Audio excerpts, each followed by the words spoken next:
তো বন্ধুরা, আমরা আজকে শিখব পিথাগোরাসের উপপাদ্য।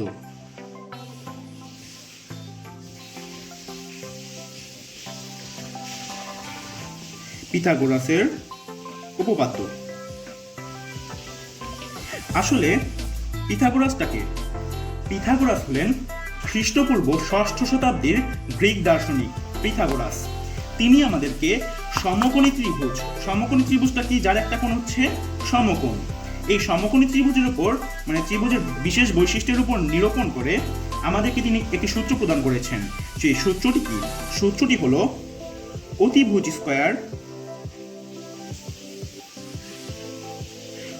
স্কয়ার ইকুয়াল টু ভূমি স্কয়ার প্লাস লম্ব স্কয়ার। আশা করি বুঝতে পেরেছেন, এটি হচ্ছে পিথাগোরাসের সূত্র, যাকে আমরা সাধারণত পিথাগোরাসের সূত্র নামেই চিনি। সমকোণী ত্রিভুজের উপর অর্পিত যে সূত্রটি, পিথাগোরাস এটিকে প্রমাণ করেন। এটা একটা সমকোণী ত্রিভুজ, আমরা সকলেই জানি। তো এখানে অতিভুজটা কি?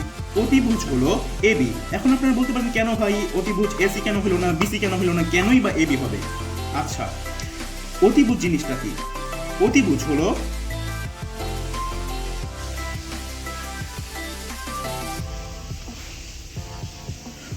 হলো সমকোণের বিপরীত বাহু। এখন সমকোণের বিপরীত বাহুটা কি? যে কোণটা সমকোণ সেই বাহুটা আমরা নির্ণয় করব, এসি বাহুটা। ঠিক আছে, সমকোণ হচ্ছে সি কোণ, এসি বাহুটার বিপরীত বাহু হচ্ছে এবি এবং ভূমি হচ্ছে বিসি। এসি হচ্ছে লম্ব, এবি হচ্ছে অতিভুজ এবং বিসি হচ্ছে ভূমি। তাহলে আসলে আমরা জানার চেষ্টা করি যে পিথাগোরাস আমাদেরকে কি বলার চেষ্টা করছেন। পিথাগোরাস আমাদের এই বলার চেষ্টা করেছেন এবং এটা প্রমাণ করেছেন যে একটি সমকোণী ত্রিভুজের অতিভুজের উপর অঙ্কিত বর্গক্ষেত্র অপর দুই বাহুর উপর অঙ্কিত বর্গক্ষেত্রের ক্ষেত্রফলের সমষ্টির সমান, মানে অঙ্কিত বর্গক্ষেত্রদ্বয়ের সমষ্টির সমান। এর মানে কি? অর্থাৎ একটি সমকোণী ত্রিভুজের অতিভুজ, এই এবিসি একটা সমকোণী ত্রিভুজ, এটার অতিভুজ হচ্ছে এবি, এর উপর অঙ্কিত বর্গক্ষেত্র, এর উপর অঙ্কিত বর্গক্ষেত্রটা অনেকটা এরকম দেখতে হবে। তার অপর দুই বাহু অর্থাৎ এসি এবং বিসি এর উপর অঙ্কিত বর্গক্ষেত্রের সমষ্টির সমান। চিত্রটা অনেকটা ভালো হয়নি এবং আমি কলম দিয়ে আঁকছি, যার কারণে আমি অত্যন্ত দুঃখিত। এবার আমরা চলুন প্রমাণ করার চেষ্টা করি যে আসলে পিথাগোরাসের উপপাদ্য অতিভুজ স্কয়ার ইকুয়াল টু ভূমি স্কয়ার প্লাস লম্ব স্কয়ার কিভাবে হয়। আচ্ছা, এখানে আগের চিত্র অনুসারে এখানে ত্রিভুজ এবিসি হলো সমকোণী ত্রিভুজটা। এই ত্রিভুজের আমরা বিশেষ নির্বাচনে যাই এই অঙ্কটার উপর। অ্যাকচুয়ালি একটা প্রমাণ আমরা করব। প্রমাণ করার জন্য সবাই প্রস্তুত থাকুন, খাতা কলম নিয়ে বসুন। আমরা কি প্রমাণ করব? আমরা প্রমাণ করব যে এই ত্রিভুজের, এই যে এবিসি যে ত্রিভুজটা আছে, অতিভুজ স্কয়ার ইকুয়াল টু ভূমি স্কয়ার প্লাস লম্ব স্কয়ার। আমরা এটাই প্রমাণের চেষ্টা করব এবং ধীরে ধীরে আমরা আগাবো। বিশেষ নির্বাচনে আপনারা লিখতে পারেন যে মনে করি ত্রিভুজ এবিসি এটা একটা সমকোণী ত্রিভুজ, তাই না? হ্যাঁ, অবশ্যই। তো সেখানে বি কোণটা হচ্ছে 90 ডিগ্রি, বি কোণটা 90 ডিগ্রি, আর বি কোণটা হচ্ছে সমকোণ, আমরা সকলেই জানি। অতিভুজ এসি, আমরা একটু আগে বলেছি অতিভুজটা হচ্ছে এসি এবং অতিভুজটা কি? অতিভুজটা হচ্ছে সমকোণের বিপরীত বাহু। আচ্ছা, এসিটাকে আমরা ধরলাম বি ধরে নিলাম, এবিটাকে আমরা ধরলাম সি, এটা হচ্ছে লম্ব এবি, আমরা ধরলাম সি, এবং বিসিটাকে ধরলাম এ। প্রমাণ করতে হবে যে এসি স্কয়ার অর্থাৎ অতিভুজ যেটা আছে, অতিভুজ হচ্ছে এসি স্কয়ার ইকুয়াল টু লম্ব স্কয়ার এবি স্কয়ার প্লাস ভূমি স্কয়ার অর্থাৎ বিসি স্কয়ার, অর্থাৎ AC square equal to AB square plus BC square, লম্ব স্কয়ার যোগ ভূমি স্কয়ার। এটা আমরা প্রমাণ করব। অঙ্কনে গিয়ে আপনারা লিখবেন যে বিসি কে ডি পর্যন্ত বর্ধিত করি। এই বিসি যে ভূমিটা আছে এটাকে আমরা ডি পর্যন্ত বর্ধিত করি, যেন সিডি এর যে মানটা সেটা এবি এর সমান হয়। অর্থাৎ আপনারা লিখতে পারেন যে বিসি কে এমন ভাবে ডি পর্যন্ত বর্ধিত করি যেন CD equal to AB equal to C হয়। আর একটু বলছি, সিডি আর এবি যাতে সমান হয়। এক্ষেত্রে সিডি এর মান এবি এর মানের সমান এবং এবি আমরা ধরেছি সি, তো সেই ক্ষেত্রে আমরা লিখতে পারি CD equal to AB equal to C. আচ্ছা, আর এই বিসি বাহুর মানে বিসি বাহুকে আমরা ডি পর্যন্ত বর্ধিত করলাম, এবার আমরা ডিই লম্ব আঁকবো কিসের উপর? ডি বিন্দুতে বর্ধিত বিসি বাহুর উপর, অর্থাৎ এই বিডি রেখাটার উপর আমরা ইডি লম্ব আঁকবো। তো ইডি লম্ব আঁকলাম এবং আমরা সকলেই জানি যে লম্ব সেই ক্ষেত্রে ভূমি এবং লম্ব মাঝখান দিয়ে কোণ হচ্ছে 90 ডিগ্রি। এই তো ডি কোণটা হচ্ছে 90 ডিগ্রি।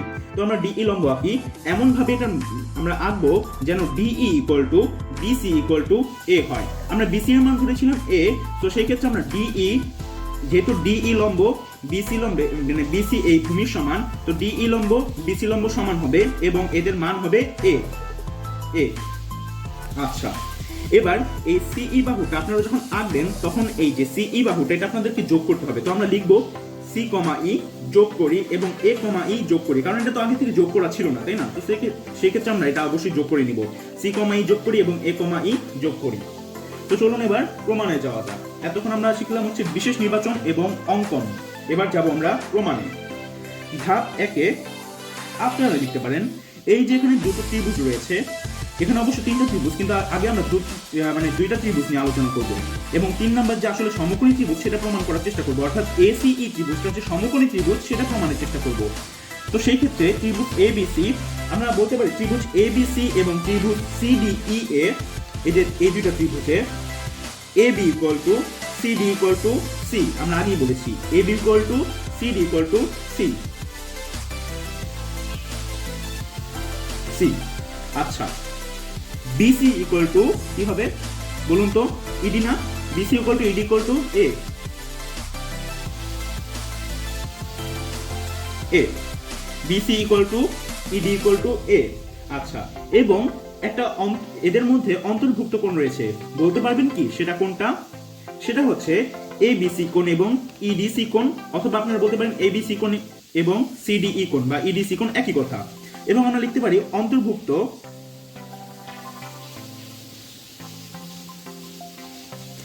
এবিসি কোণ ইকুয়াল টু অন্তর্ভুক্ত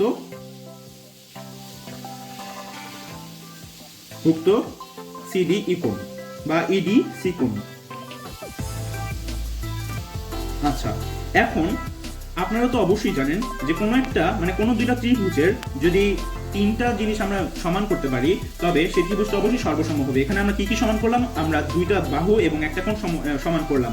তিনটা বাহু সমান করতে পারলে দুইটা ত্রিভুজ অবশ্যই সর্বসম হবে। তো সেই ক্ষেত্রে আমরা লিখতে পারি সুতরাং ত্রিভুজ এবিসি সর্বসম ত্রিভুজ সিডিই। এই যে এবিসি ত্রিভুজ এবং এই যে সিডিই ত্রিভুজ আছে সেই দুইটা সর্বসম। আচ্ছা, এবার আপনারা সকলেই জানেন যে সর্বসম হলে ত্রিভুজের আর যা যা বাকি থাকে সেগুলো সবগুলোই হচ্ছে সমান হয়ে যায়। তো আমরা এখানে কি দেখলাম? AB equal to CD equal to C, এটা সমান হলো। আচ্ছা, BC equal to ED equal to A, এটাও সমান হলো। এবং অন্তর্ভুক্ত কোণ এবিসি কোণ ইকুয়াল টু অন্তর্ভুক্ত কোণ সিডিই কোণ। আর বাকি থাকলো কি? ত্রিভুজ এই যে এই ত্রিভুজ এবং এই ত্রিভুজ, অর্থাৎ ত্রিভুজ এবিসি এবং ত্রিভুজ সিডি এর যে অতিভুজ দ্বয় রয়েছে এসি এবং সিই, এই দুটো অবশ্যই সমান হবে। তো আমরা লিখে নিই যে এসি ইকুয়াল টু সিই এবং আমরা এটাকে ধরে নিলাম বি। আচ্ছা, এবং একটা কোণ বাকি রয়ে যায়, একটা কোণ হচ্ছে বিএসি কোণ ইকুয়াল টু ইসি ডি কোণ। বিএসি কোণ ইকুয়াল টু ইসি ডি কোণ, এই দুইটা সমান হবে। তো এটা আমরা উল্লেখ করতে পারি বাহু কোণ বাহু উপপাদ্য। চলে গেল ধাপ 1। তাহলে চলে যাওয়া যাক ধাপ 2-এ। আচ্ছা, তো এখানে আমরা কি প্রমাণ করব? আমরা এবার প্রমাণ করব যে এই যে আপনারা দেখতেছেন এত মোটা সোটা একটা চতুর্ভুজ, সেটা আসলে কি? এটা মানে এটা কি চতুর্ভুজ? মানে চতুর্ভুজটা কি ধরনের? বর্গ, আয়ত, সামান্তরিক, নাকি রম্বস, নাকি ট্রাপিজিয়াম, নাকি বৃত্ত? এটা কি আসলে সেটা প্রমাণের চেষ্টা করব। অবভিয়াসলি এটা বৃত্ত হবে না, কারণ এটা তো চারকোণা। আচ্ছা, তো সেই ক্ষেত্রে এটা কি হতে পারে? চলুন এটা প্রমাণ করি। আমরা লিখতে পারি এবি লম্ব বিডি। আচ্ছা, এই যে এবি বাহুটা এটা কি বিডির উপর লম্ব না? অবভিয়াসলি লম্ব, কারণ এবি হচ্ছে 90 ডিগ্রি, বিডি এর উপর অবশ্যই লম্ব। এবি লম্ব, এই যে এই চিহ্নটা এটা কিন্তু লম্ব চিহ্ন, ঠিক আছে? এটা হচ্ছে লম্ব চিহ্ন। এবি লম্ব বিডি এবং অবশ্যই ইডি, এই যে ইডি বাহুটা আছে এটা অবশ্যই বিডি এর উপর লম্ব। ইডি লম্ব বিডি। আচ্ছা, তাহলে আমরা কি এবার বলতে পারি না যে এ বি লম্ব বিডি এবং ইডি লম্ব বিডি হলে এ বি সমান্তরাল বিডি, এটা কি আমরা বলতে পারি না? অবশ্যই বলতে পারি। তাহলে এটা হচ্ছে সমান্তরাল চিহ্ন, ঠিক আছে? তো এটা হচ্ছে এ বি সমান্তরাল, অর্থাৎ এই যে এ বি সমান্তরাল ইডি, সরি আমি অত্যন্ত দুঃখিত, এটা আসলে ইডি হবে। এ বি সমান্তরাল ইডি, এ বি সমান্তরাল ইডি, অর্থাৎ এই দুইটা বাহু সমান্তরাল। দেখি বোঝা যাচ্ছে যে এই দুইটা বাহু সমান্তরাল, এ বি সমান্তরাল ইডি। আচ্ছা, তাহলে যেহেতু এই চতুর্ভুজটার এই দুইটা বাহু সমান্তরাল, আমরা তাই বলতে পারি যে এ বি ডিই একটি ট্রাপিজিয়াম। তো আসলে এটা একটা ট্রাপিজিয়াম। প্রমাণ হয়ে গেল আমাদের ধাপ 2। ধাপ 2 আমরা কি প্রমাণ করার চেষ্টা করলাম? যে এ বি লম্ব বিডি এবং ইডি লম্ব বিডি হলে এ বি সমান্তরাল ইডি, এবং এই জন্যই মূলত এ বি ডিই এই যে চতুর্ভুজটা আছে এটা একটা মূলত ট্রাপিজিয়াম। আচ্ছা, ধাপ 3-এ যাওয়া যাক। এবার ধাপ 3-এ আমরা মূলত পিথাগোরাস যা বলার চেষ্টা করছেন যে অতিভুজ স্কয়ার ইকুয়াল টু ভূমি স্কয়ার যোগ লম্ব স্কয়ার, এইটা আমরা প্রমাণ করব। আমরা এখনো পর্যন্ত আমাদের হাতে কি কি আছে? আমাদের হাতে আছে যে A C equal to C equal to B, A B equal to C D equal to C, B C equal to ED equal to A, এবং বিএসি কোণ ইকুয়াল টু ইসিডি কোণ। এগুলো আমাদের পরবর্তীতে কাজে অবশ্যই লাগবে। সো সেই ক্ষেত্রে এগুলো মনে রাখুন এবং আপনারা লিখে নিন। আর আমাদের হাতে আরো রয়েছে যে এবিডিই হচ্ছে একটা ট্রাপিজিয়াম যেখানে এবি সমান্তরাল ডিই। আচ্ছা, ধাপ 3।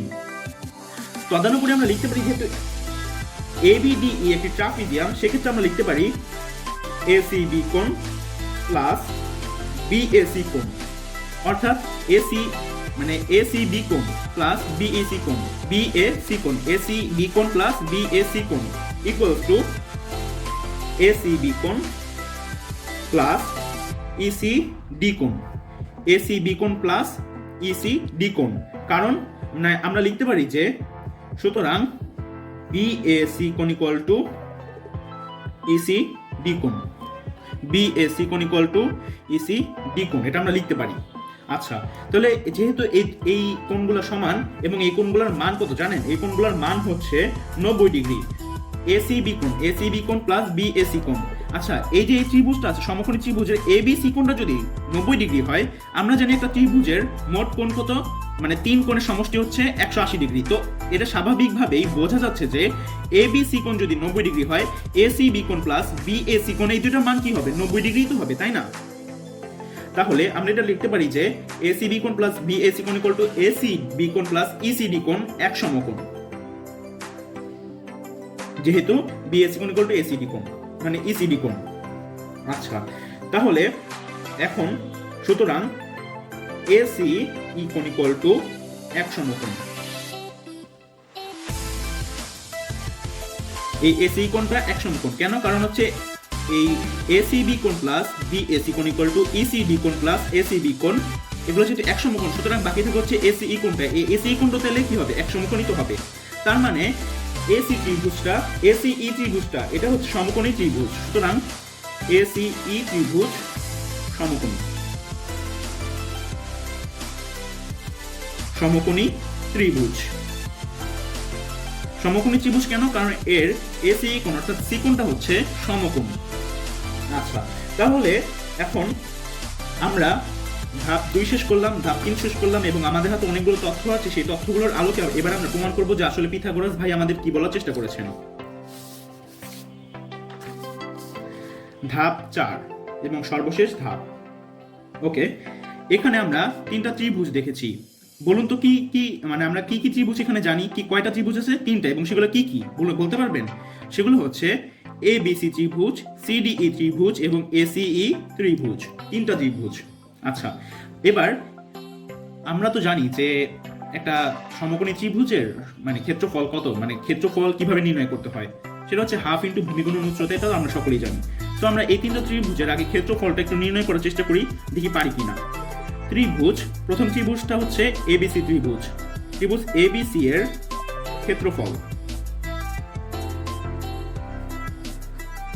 আমার লেখা আসলে অনেক বেশি বাজে, তো সেই জন্য আমাকে ক্ষমা করবেন লেখা যদি স্পষ্ট না হয়। ত্রিভুজ এবিসি এর ক্ষেত্রফল হচ্ছে কি হতে পারে? হাফ ইন্টু ভূমি গুণন উচ্চতা। আচ্ছা, ভূমি কি? এবি না? তাহলে এবি হাফ, সরি ভূমি হচ্ছে বিসি, অ্যাকচুয়ালি ভূমি হচ্ছে বিসি এবং লম্ব হচ্ছে এবি, অতিভুজ হচ্ছে এসি। আচ্ছা, ভূমি যদি বিসি হয় তাহলে বিসি এর মান কত ধরেছি আমরা? আপনারা দেখতে পাচ্ছেন বিসি এর মান আমরা ধরছি এ, তো আমরা এ লিখি না, আর হাফ ইন্টু ভূমি গুণন উচ্চতা। এখানে উচ্চতা বলতে অ্যাকচুয়ালি লম্বটাকে বোঝানো হয়েছে, তো লম্বটা হচ্ছে সি, তাহলে এবি, এবি এর মান আমরা ধরেছি হচ্ছে সি, তো লম্ব যদি এবি হয় এবি এর মান হচ্ছে সি, তো হাফ এসি। এইটুকু আশা করি বুঝেছেন। এরপরে আমরা দিব হচ্ছে দ্বিতীয় ত্রিভুজ সিডিই। ত্রিভুজ সিডিই এর ক্ষেত্রফল ইকুয়াল টু হাফ, তো সবসময় থাকবে, এটা থাকা ফরজ। আচ্ছা, ভূমি গুণন উচ্চতা, ভূমিটা কি সিডি, সিডি এর মান কত আমরা ধরেছি সি, ওকে সি, আর উচ্চতা বলতে মূলত এখানে কি বোঝাচ্ছে বলতে পারবেন? ইডি লম্ব, ইডি লম্বের মান আমরা কত ধরেছি এ, সি এ, বা আপনারা লিখতে পারেন এসি আরো সুন্দর করার জন্য। আবার আরেকটা ত্রিভুজ আছে, ত্রিভুজ এসিই। ত্রিভুজ এসিই এর ক্ষেত্রফল ইকুয়াল টু কত হবে? হাফ, এখানে তো কি আর বলার, এখানে তো দুইটা মানই আছে বি আর বি, তাই না? এসি এ দুইটা, এসি এর মান হচ্ছে বি আর সিই এর মান হচ্ছে বি, তার মানে লম্ব আর ভূমি দুইটার মান হচ্ছে বি। তাহলে আমরা লিখতে পারি half into B equal to half B square. আচ্ছা, আমরা যদি এই তিনটা ত্রিভুজের ক্ষেত্রফল যোগ করি, তাহলে এই তিনটা ত্রিভুজের যদি ক্ষেত্রফল যোগ করা হয়, তাহলে কি আপনারা জানেন যে এই যে মানে এই যে ট্রাপিজিয়ামটা রয়েছে, এই ট্রাপিজিয়ামের যে ক্ষেত্রফল সেটা সমান হবে, আবারও বলছি, এই যে তিনটা সমকোণী ত্রিভুজ আছে, এই তিনটা সমকোণী ত্রিভুজের ক্ষেত্রফলের যে যোগফল সেটা হচ্ছে এই ট্রাপিজিয়ামের ক্ষেত্রফলের সমান হবে। তাহলে আগে আমরা নির্ণয় করি ট্রাপিজিয়ামের ক্ষেত্রফলটা আসলে কি। ট্রাপিজিয়ামের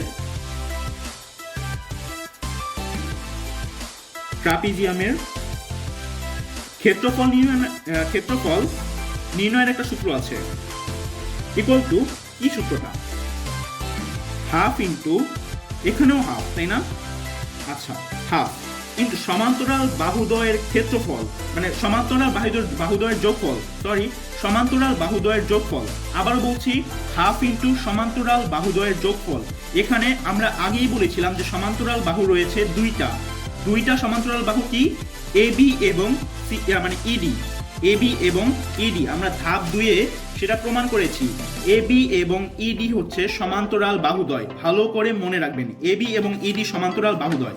এবি এবং ইডি সমান্তরাল বাহুদ্বয় হলে আমরা এবি এবং ইডি এই বাহু দুইটার যে যোগফল আছে, অর্থাৎ এবি এর মান আমরা কি ধরেছিলাম সি, ইডি এর মান ধরেছিলাম এ, তাহলে এই দুইটার যোগফল কি হবে? এ প্লাস সি, আপনারা লিখতে পারেন সি প্লাস এ বা এ প্লাস সি, একই কথা। এবি এবং ইডি এই দুটো সমান্তরাল বাহু, ট্রাপিজিয়ামের ক্ষেত্রফলটা মূলত যে সূত্রটা রয়েছে হাফ ইন্টু সমান্তরাল বাহুদ্বয়ের যোগফল, সমান্তরাল বাহুদ্বয়ের যোগফল ইন্টু সমান্তরাল বাহুদ্বয়ের মধ্যবর্তী দূরত্ব, হাফ ইন্টু সমান্তরাল বাহুদ্বয়ের যোগফল ইন্টু সমান্তরাল বাহুদ্বয়ের মধ্যবর্তী দূরত্ব। আমরা কি নির্ণয় করলাম? হাফ ইন্টু সমান্তরাল বাহুদ্বয়ের যোগফল ইন্টু সমান্তরাল বাহুদ্বয়ের মধ্যবর্তী দূরত্ব। এই যে এ বি সমান্তরাল বাহুটা আছে, ইডি সমান্তরাল বাহুটা আছে, এই দুইটার মধ্যবর্তী দূরত্ব হচ্ছে এই যে এইটা বিডি, এবং বিডি ইকুয়াল টু আমরা জানি বিসি প্লাস সিডি। আপনাদের সুবিধার জন্য আমি এখানে লিখে দিচ্ছি BD equal to BC plus CD, এবং বিসি এর মান আমরা কি ধরেছি এ, সিডি এর মান আমরা কি ধরেছি সি, তাহলে কি হবে অ্যাকচুয়ালি এ প্লাস সি। আবারও বলছি, ভালো করে শুনুন, হাফ ইন্টু সমান্তরাল বাহুদ্বয়ের যোগফল ইন্টু সমান্তরাল বাহুদ্বয়ের মধ্যবর্তী দূরত্ব। এখানে সমান্তরাল বাহুদ্বয় হচ্ছে এবি, আমরা আগেই বলেছিলাম এবি সমান্তরাল ইডি, তো সমান্তরাল বাহু হচ্ছে এবি এবং ইডি এর যোগফল, তাহলে এবি এর মান হচ্ছে সি, ইডি এর মান হচ্ছে এ, তো এ প্লাস সি ইন্টু সমান্তরাল বাহুদ্বয়ের মধ্যবর্তী দূরত্ব, সেটা হচ্ছে BD, BD equal to BC plus CD, এবং বিসি এর মান হচ্ছে এ, সিডি এর মান হচ্ছে সি।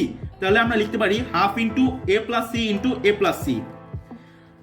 হাফ ইন্টু গুণ করেন কি হবে? A square plus AC plus AC plus C square, half into A square plus 2ac plus C square. আচ্ছা, তাহলে আমাদের ট্রাপিজিয়ামের কি ক্ষেত্রফল নির্ণয় হলো? Half into A square plus 2ac plus C square. আচ্ছা, এবার আমরা তো আগেই বলেছিলাম যে এই যে ট্রাপিজিয়ামের ভিতরে যে তিনটা সমকোণী ত্রিভুজ আছে, সেই তিনটা সমকোণী ত্রিভুজের যে ক্ষেত্রফল, সেই ক্ষেত্রফলটা ট্রাপিজিয়ামের ক্ষেত্রফলের সমান। আবারও বলছি, এই ট্রাপিজিয়ামের ভিতরে যে তিনটা সমকোণী ত্রিভুজ আছে, সেই তিনটা সমকোণী ত্রিভুজের মানে ক্ষেত্রফলের সমষ্টি এই ট্রাপিজিয়ামের ক্ষেত্রফলের সমান। আচ্ছা, তাহলে আমরা লিখতে পারি সুতরাং এই তিনটা সমকোণী ত্রিভুজের ক্ষেত্রফলের সমষ্টি কি হয়, half AC plus half CA plus half B square equal to half into A square plus 2AC plus C square. বুঝতে পেরেছেন আশা করি। আমরা শুধুমাত্র কিছুই করিনি, আমরা এই তিনটা সমকোণী ত্রিভুজের যোগফল মানে ক্ষেত্রফলের যোগফল লিখছি ইকুয়াল টু এই ট্রাপিজিয়ামের ক্ষেত্রফল।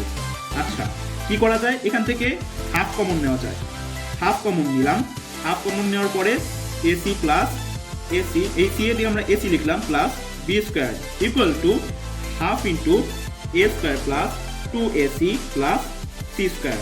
আচ্ছা, উভয় পক্ষ থেকে যদি হাফ হাফ ক্যান্সেল করি আমরা, তাহলে থাকে হচ্ছে AC plus AC equal to 2AC plus B square equal two A square plus 2AC plus C square. Final round 2AC যদি আমরা উভয় পক্ষে আমরা 2AC দ্বারা মাইনাস করি, তাহলে 2AC ক্যান্সেল যায়। সো আমরা লিখতে পারি B square equal two A square plus C square. এবার মনোযোগ সহকারে শুনেন, এইটাই হচ্ছে সেই সূত্রটা। কিভাবে B স্কয়ার, আমরা AC সমকোণী ত্রিভুজটা যদি ABC এই সমকোণী ত্রিভুজটা হয়, এই ত্রিভুজের অতিভুজ হচ্ছে AC, যার মান আমরা ধরেছিলাম B, AC equal to B। আচ্ছা, A স্কয়ার আমরা কোনটা ধরছি, এই ভূমিটাকে, ভূমি হচ্ছে BC আমরা ধরেছিলাম A, আর C স্কয়ার কি, লম্ব, AB equal to C।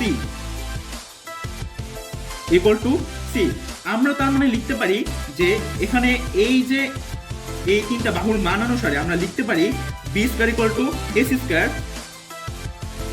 Equal to A square কোনটা ছিল, BC, তার মানে BC square plus C square কোনটা ছিল, এই AB ইকুয়াল টু C ছিল, তার মানে AB স্কয়ার।